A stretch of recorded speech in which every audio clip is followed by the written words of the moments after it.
Intamin Accelerator roller coasters are some of the most thrilling rides on the planet. I've had the chance to ride Stormrunner, King Ka, and Top Thrill Dragster, and all of these coasters are in my top 50. Some other notable accelerator coasters are Matsugani at Lost Island, Accelerator at Knott's Berry Farm, and Stealth at Thorpe Park.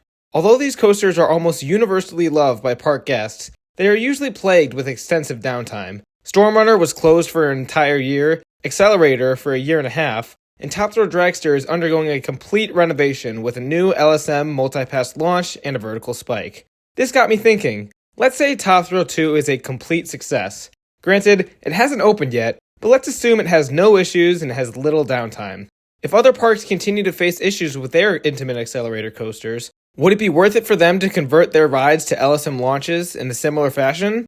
And would it even be possible to do so? Today, let's break down what's next for every Intamin Accelerator roller coaster, starting from oldest to newest. I'll be giving each coaster a rating on how probable an LSM conversion is, with the scale ranging from wishful thinking, 50-50, solid maybe, and green light to go. First up, we have Accelerator at Knott's Berry Farm. I don't see this needing an LSM launch anytime soon, as it just reopened from its standing but not operating phase. However, even if it did need an LSM launch, it would be hard to squeeze it in. Knott's drop tower is directly behind Accelerator, so they would have to create a smaller spike behind it.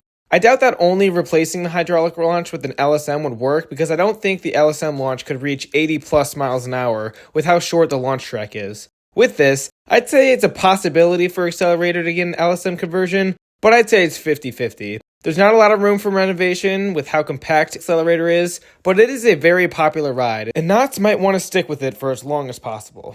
Next up would be Top Thrill 2, but we already know Zamperla is renovating it, so let's move on to the next Intamin Accelerator.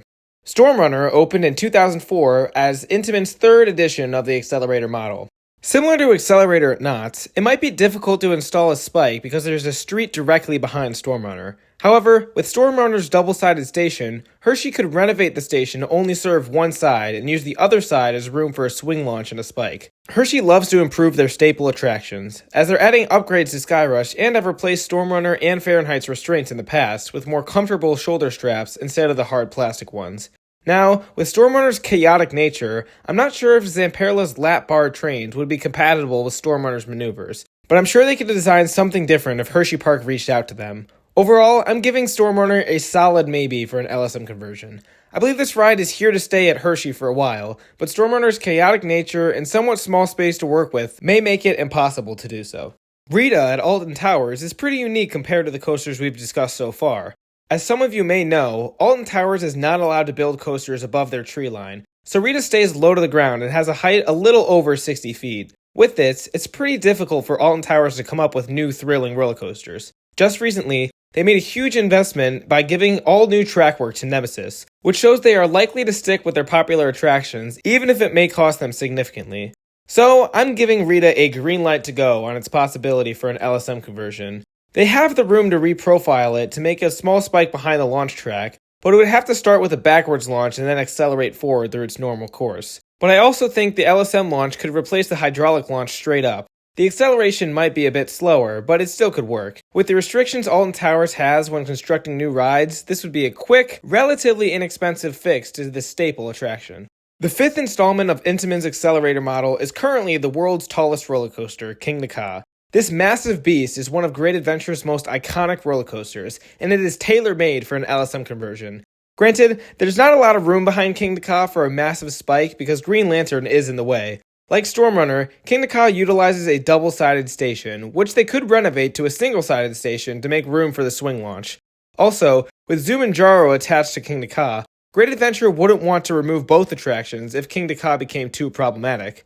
With that, King Ka gets a green light to go for renovation. This is the most probable LSM conversion out of any coaster on this list, especially if Top Thrill 2 is a success. Also, this wouldn't be the first time Great Adventure copied something off of Cedar Point, so I wouldn't be surprised if they did the same as Top Thrill 2. It allowed Great Adventure to market it as a brand new coaster while being able to keep their thrilling drop tower as well. Going down under to Australia, next up we have Superman Escape at Warner Bros. Movie World. Unlike all the previously mentioned coasters, Superman has some theming and a pre-show section before the launch. This makes a swing launch and spike impossible, but an LSM conversion is still very likely. The only way I can see this happening is if Superman utilizes a rolling launch. If Superman rolled into the launch rather than completely stopping, the LSM launch could probably reach the same speed as the hydraulic, giving it a head start with its added momentum. I'm giving Superman Escape only a solid maybe though, as I'm not entirely sure if a rolling LSM launch would be able to get up to speed. If Warner Bros. Does convert Superman down the line, it would be a relatively quick fix compared to the Top Throw 2 project. Skycar at Mysterious Island in China is the coaster on this list that I am least familiar with, but I'll still give it an assessment like the rest. The hydraulic launch goes from 0 to 56.5 miles an hour in 3 seconds, which isn't as crazy as the accelerations of Accelerator and Stormrunner. I think an LSM launch could replace it if it were getting a rolling launch, so I'm giving Skycar a green light to go.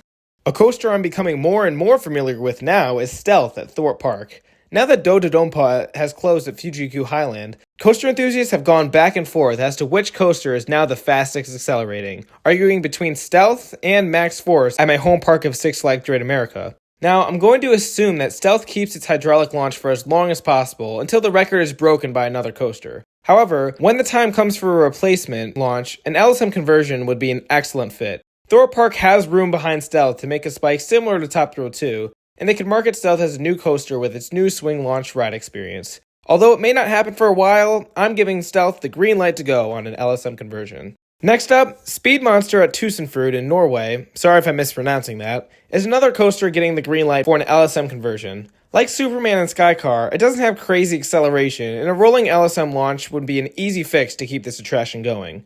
Desert Race at Heidi Park in Germany is very similar to Rita at Alton Towers. Like I said earlier, I think it'd be easy to switch to an LSM launch straight up, even if the launch is a bit less punchy. Another green light to go for an LSM conversion. Finally, we have the current world's fastest roller coaster, Formula Rossa at Ferrari World. This coaster goes from 0 to 149.1 miles an hour in just under 5 seconds. However, after Falcon's Flight opens at Six Flags Qiddiya, I don't see the point in keeping the hydraulic launch on Formula Rossa, especially if it becomes expensive to maintain. Ferrari World can install an LSM launch that would take riders to around 100 miles an hour, and remove the brakes on the first hill so the train can maintain its speed throughout the course of the ride. I'm not sure what the current Formula Rossa slows down to after the launch, but I'd assume it's around 90 miles per hour after all of the brakes on the first airtime hill. So, if they switch to an LSM launch and remove the brakes, the ride would effectively be the same aside from the slower, less powerful launch.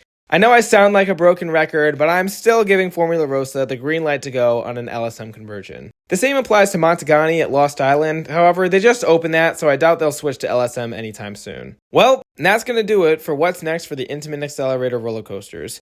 I'm pretty optimistic for the future of these rides, and I think most of them will convert to the LSM launch when the time comes, either straight up or in addition with a spike like Top Thrill 2. But I want to hear what you guys think about the future of these Intamin accelerators. Are there any you are skeptical of getting an LSM conversion, and which ones do you think are most likely to? Sound off in the comments below. And if you like this video, make sure you give me a thumbs up and subscribe to the channel if you want to see more videos like these. Thank you all so much for watching, and I'll see you in the next one.